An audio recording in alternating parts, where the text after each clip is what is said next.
Hi! Hello! Welcome back to Jyothi vlogs. ఎలా ఉన్నారు అందరూ? నేనైతే చాలా బాగున్నాను. మీరు కూడా అందరూ బాగుండాలని ఆ దేవుడిని మనస్ఫూర్తిగా కోరుకుంటున్నాను. ఈరోజు వీడియో ఏంటంటే కోవాతో కజ్జికాయలు చేసుకుందామా? నేనైతే పావు కేజీ కోవా అండ్ 2 గ్రామ్స్ రవ్వ అండ్ 2 కప్స్ షుగర్‌ని యాడ్ చేశానండి. మొత్తం మూడిటిని బాగా కలపాలి. రవ్వనైతే నెయ్యి పెట్టి బాగా ఫ్రై చేసుకోవాలండి. గోల్డెన్ కలర్ వచ్చే వరకు ఫ్రై చేసుకొని ఇట్లా మూడింటిని కలిపి ఇట్లా ముద్దలాగా చేసి ఇట్లా పడితే పగిలిపోవాలి. అప్పుడైతే మనకు ప్రిపరేషన్ స్టార్ట్ అయినట్టు. అప్పుడు నేనైతే మైదా అండ్ గోధుమ రెండిటి కలిపి అయితే ఇట్లా పూరిలాగా యాడ్ చేసుకున్నాను.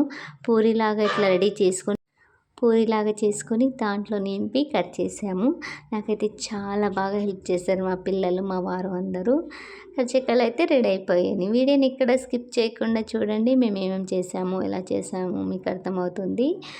అండ్ మీరైతే లైక్, షేర్, సబ్స్క్రైబ్ చేసుకోవడం మరవకండి. Thank you so much. ఇలాంటి మంచి మంచి వీడియోలతో మీ ముందుకు ఉంటుంది మీ జ్యోతి.